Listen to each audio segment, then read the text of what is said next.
You know, they say they don't make motorcycles like they used to. And that statement is unfortunately true. They used to build them a lot more unreliable. For a bike that's only 5 years old, I'm already having a plethora of issues that I want to talk to you today about. I bought this bike with only 800 miles on it for $12,000. Not a bad deal for a full carbon motorcycle with Olin suspension and Brembo brakes. However, when buying a 5-year-old sport bike, there's gonna come a few problems that I kind of should have probably foreseen. The day I bought this motorcycle, I got to ride it around for a little bit and enjoy it. But lo and behold, yesterday when I wanted to go out for a ride with my friends, I went to key on the motorcycle, pull in the clutch, start it, and that's what happens.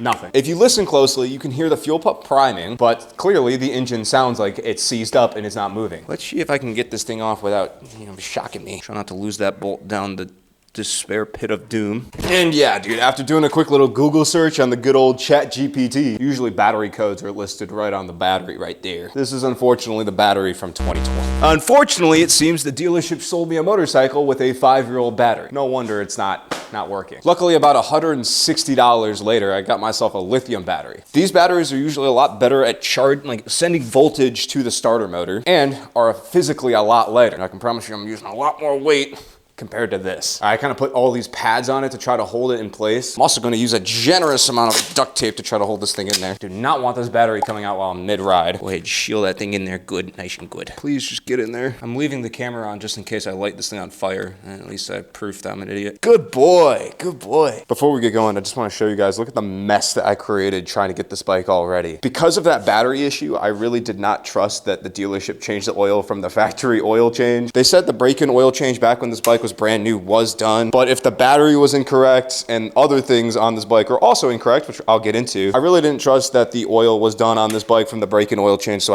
I went ahead and got an oil change kit from Triumph and did that. I went ahead and did that off camera because I really didn't think that this bike was going to be this much of an issue, but enough things have come up that now I feel like I have to make a video talking about this all. I also went ahead and did the chain off camera as well, which I know the lighting's a little hard to see, but that chain is looking pristine and perfect now as all my other bikes are. Promise you, I put a lot of love and care into these machines. Sorry, my heart's pounding a little bit because I haven't tried starting this yet. I promise you, I legitimately have not tried starting this off camera. Geared up for a ride, my friend met up with me, we're getting ready to go, and I don't even know if my bike's gonna start, bro. I assume it will. I assume, given my knowledge of motorcycles, which is not the most extensive, I'm not a motorcycle mechanic, not certified in anything, I just assumed that this was a battery issue, and I'm just kind of counting on this to be a battery issue. So, everything pops on, everything looks fine, hold the clutch in, start it.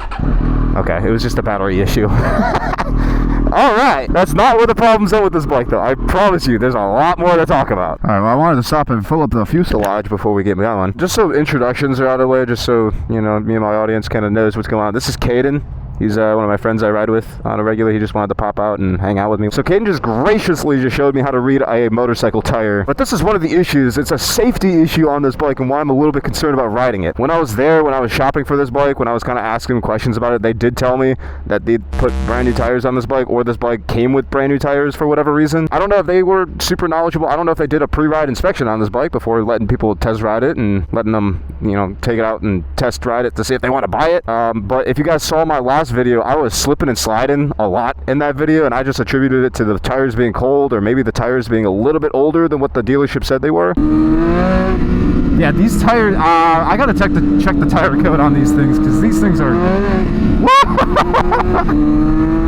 They're slipping pretty good. But if you look at this tire code right here, it was in the 46th week of 2019. So these are, if we go based off of years of which this bike was made, this is a 2020 model. So it is most likely that this bike this is the stock tires that this bike came with back in 2020, which basically means they're 5-year-old tires, and 5-year-old sport bike tires are going to be not within the year, like these need to be replaced. They're not within the yearage that you should be riding these bikes. So basically, these are Diablo Supercourses, really high-end spec tires that should be grippy, but they are like hard as a sport touring tire right now because of how old they are. 5-year-old sport bike tires on this bike, and that's another really unfortunate thing I was talking to the dealership about. I asked the dealership if they could send me a set of... Yeah.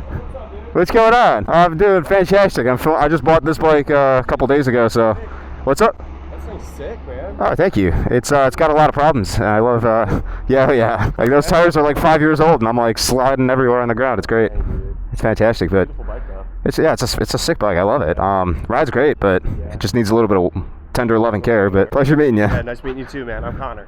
Nice to meet you. My word of advice, if you're watching this video, if you're buying a motorcycle, like let's say you're getting into the hobby, like I feel like that's a good chunk of my audience is people first getting into bikes. If you buy a sport bike with 5-year-old sport bike tires, you should probably spend the money to replace those. I did contact the dealership. I was like, hey, like, you know, you guys told me that they were brand new tires, or at least guessed that they were, and you guys kind of guessed wrong. And I think they're going to be sending me a brand new set of Super Courses at dealer cost, which is cool. It's nice that like they're not making any more money off of me. I'm just getting a brand new set of tires. I do wish that I got a brand new set of tires on a bike so that way I could kind of like really fully enjoy this bike before the winter hit. But I don't think it was like bad will on the dealership's part. It was just kind of like they didn't do the full pre-ride check, especially based off of that battery as well that I just had to spend another $160 on. I might ask them if they could like take out the price of the battery out of the price of the tires too, because that's like a really easy one, bro. That was like the bike literally died as soon as I brought it here. Like I don't know if they were charging the bike up every time they let somebody out, like take it out for a test drive. But I also want to say that I did not buy this bike thinking that this thing was going to be reliable. You know, it's not like I was buying this bike off of a dude from like Facebook Marketplace where it's like, yeah, I kind of assume that there's going to be a lot of work on it that hasn't been done. Oil being an easy one, tires, like a bunch of easy but small things that are kind of preventing me from riding this bike to its full capacity. Yeah, I just figured as long as I'm chill and like don't be stupid on it, then it should be fine. I'm letting Kaden go in front of me for the twisties because I just don't trust myself. I would rather follow him and more focus on keeping the bike as upright as possible. Yeah, look at him go. I'm really not trying to lean this bike over and have it slide out on me. I unfortunately lost Kaden in the twisties. He actually got ahead of me for once. Man with no track days, dressed in a hoodie and regular sweatpants, beached me in the twisties for once. Oh, these brakes feel so good though. There he is. Thank you for waiting, buddy. I don't trust these tires at all, bro. It's bad. What? I wouldn't either. No, yeah, it does not feel good. Alright, so I know that the battery is bad. I replaced that. I know the tires are bad. I have new tires on order and they're coming. So one of the last issues I actually pointed out when I was buying this bike, you guys kind of saw a little sneak peek of this in the last video, but hopefully I can get some better lighting on this one. Ooh, that leak is actually getting pretty bad right there.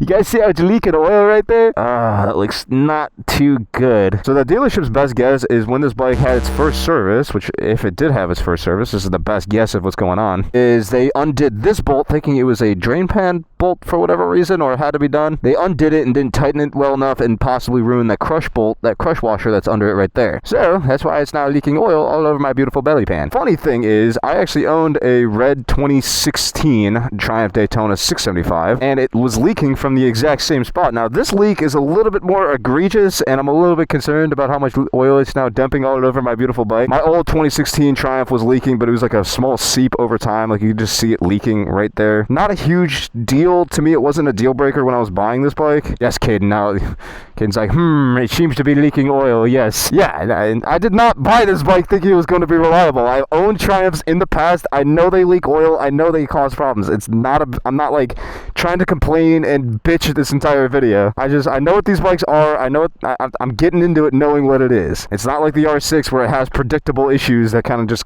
are easily fixed. These are just like random small things that pop up and you have to fix, and it's really annoying when you're trying to just enjoy this bike. One of the other issues is when I first took this bike out, see how there's a lot of fork oil coming out of these Öhlins, these nice Öhlins forks. Like there's an excessive amount of oil seepage coming out of these things. I'm a little bit concerned that the fork seals, because this bike has been sitting for 5 years, only has about 800 miles. Usually it's actually better to buy a bike that's been ridden a little bit. Like had this bike had like 6,000, 7,000 miles, if it had like a decent amount of mileage, the rubber pieces, they would have a little bit more use. Rubber pieces don't like to just sit, like the fork seals and other rubber components like the chain. Also the seal in the rear shock also has a little bit of rubber on it. All these little rubber seals don't like to just sit, and it's probably the likely case with maybe a gasket failure or something going on with that oil leak as well. Unlike something like my V4 that gets ridden on a pretty regular basis, I haven't had any problems with that bike, and that bike has literally 4 or 5x the mileage of this bike. If anything, let it be a little bit of inspiration to you guys that like you should be riding your motorcycles and not just letting them sit.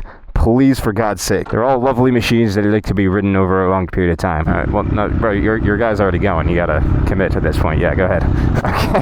I'm recording this on a Sunday, so I don't have any contact with the dealership, but I'm hoping that, I get in contact with them. They at least send me the tires that cost, and if they can take a little bit of money off for the battery as well, I consider that, like, that would be a really nice gesture. They don't have to, but I especially feel like the battery is something that should have been caught during the pre-ride inspection. That's just, given how busy I've been with school school and finishing up my last semester. I'm really not trying to fail my classes going into this last semester and I get another additional semester on top of it all. And so my primary focus right now is on school, and motorcycles are unfortunately taking a back burner at the moment. So that's why everything in my garage is kind of suffering, including this brand new bike that I just bought. But hopefully with the dealership, hopefully they do the right thing, help me out a little bit. Well, I hate to be the bearer of bad news on this one, but unfortunately, as of a couple days after I bought my Triumph from this dealership, they closed permanently for business. I know, I wish I was joking. I legitimately put a dealership out of business. Now, unfortunately, this means a few things. For one, and most importantly, I don't know when I'm gonna be able to get my title for my bike. That still hasn't come in the mail, and I really hope that the dealership employees did all that work before they closed down. I'm a little bit concerned about getting that title, but as far as everything else goes, as far as how I feel lied to, I wanna make this clear, I don't really care that much. It sucks for sure, but my deal with the dealership right before they closed is I was going to buy a pair of tires from them at dealership cost, which only saves me a little bit of money anyway. I'm gonna have to go out and buy a brand new set of tires regardless, so it doesn't really change things that much. I think there was a whole mismanagement thing going on at that dealership. I got told the owner had a bunch of shady things going on. I'm not blaming the employees of the dealership. In fact, I think they're a victim. Here's a bunch of people who thought that they had nice, secure jobs, and all of a sudden they got fired the next day because of an owner's mismanagement of a business. So I do empathize and I feel with them, and I don't blame them. Yeah, it sucks. I have to spend a little bit more money on a bike I already spent a lot of money on. But at the end of the day, it was my decision to buy the bike in the condition that I saw it in. And it was my own impatience and arrogance that I didn't check all this stuff before handing over the money to the bike or for the bike. You know what I mean? But this is why you guys watch, because I make the mistakes so that you don't have to and you can learn from my mistakes. Anyway, I'm gonna let the rest of the video play out. Sorry, a little time skip action, but I went out riding this bike pretty much the whole day with these gentlemen, but I wanted to kind of just ride the bike on my own for a little bit, kind of test things out and try to see if there's anything more wrong with this bike that I didn't notice. Okay, gotta let the little kid go. I basically took the bike out. I wanted to go for a little ride with the homies so that way I could kind of feel this bike out and see if there's anything I'm noticing, like while I'm not vlogging basically. Basically a couple of things happened. First and foremost being I lost the rubber piece that was back here. Tragic, I know. As soon as I got up on the highway for the first time, blasted this bike, kind of let it feel its legs, let it stretch its legs for the first time. This piece came immediately off, and I think it's because this like little adhesive piece lost its adhesiveness, and yeah, I gotta order a new little rubber piece right there, so that sucks. I also did try tightening the bolts up there to see if that would stop the leaking oil, and unfortunately it's still leaking, so it's also leaking slightly out of the dipstick, so I probably got to order a new O-seal for that as well. I know, the list for this bike just keeps on growing. And if that wasn't bad enough for you guys, well, also this bike, the clutch might be slipping. Similar to my R6, when I was getting on it on the highway in like third gear, it sounds like the RPMs are going higher while the bike's not really moving. It's possible it could be the tires slipping. I don't really think so, though. The tires are pretty rock hard, but they're not that rock hard that it should be slipping at that level of speed. It's possible what happens because this bike's been sitting for so long, the oil isn't rotating through the clutch, and so because this bike sat for so long, the clutch dried out, and now the clutch might be slipping a little bit. At least she looks pretty up here in the city. Like I said, I'm gonna try to get to all this stuff as I get to it with school and everything going on, but if I can leave you with one lesson, go ride your motorcycle. It's only getting worse when it's sitting there doing nothing. Hope you guys enjoyed. I'll see you guys in the next one. Bye bye.